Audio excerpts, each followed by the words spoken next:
Ada 4 jenis merajan Pakemulan warisan Empu Kuturan. Keempat jenis itu berdasarkan jumlah palinggih dan penyungsungnya. Seperti apa penjelasannya? Masyarakat Hindu di Bali punya konsep sederhana dalam membangun rumah, mulai dari memilih pekarangan dan melakukan pembagian areal pekarangan. Warisan konsep dari Empu Kuturan ini yakni sistem utama, madya, dan niste. Dari ketiga konsep warisan Empu Kuturan tersebut, ada istilah hulu, tengah, dan teben atau tingkat terbawah.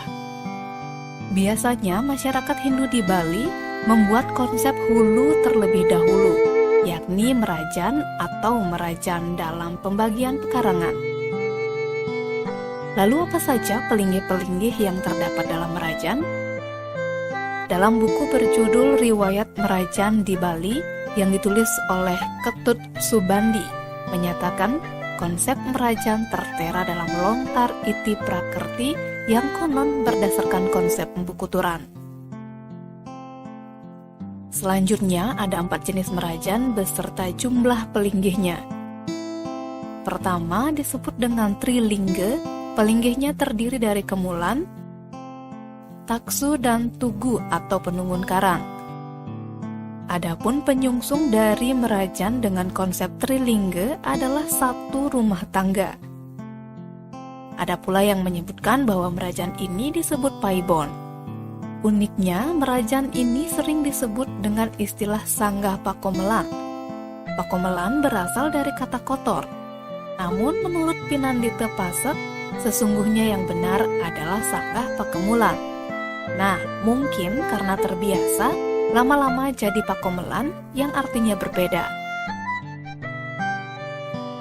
Selanjutnya yang kedua ada konsep merajan Pancelingga dengan pelinggih sejumlah 5, yakni kemulan, taksu, tugu, peliksari, dan gedok. Penyungsung merajan ini adalah beberapa rumah tangga yang masih satu puruse.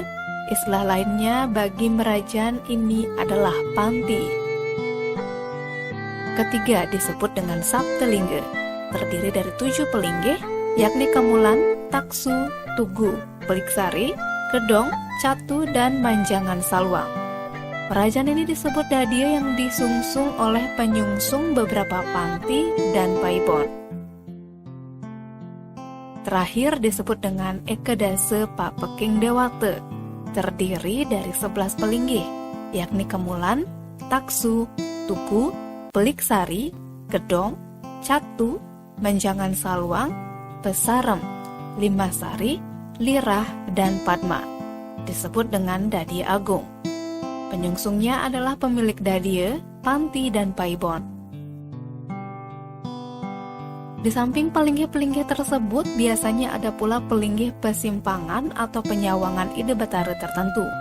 Misalnya, ide betara Gunung Agung, Batur, Beratan, Batu Karu, Lempuyang, dan sebagainya. Tim Liputan Bali Express melaporkan.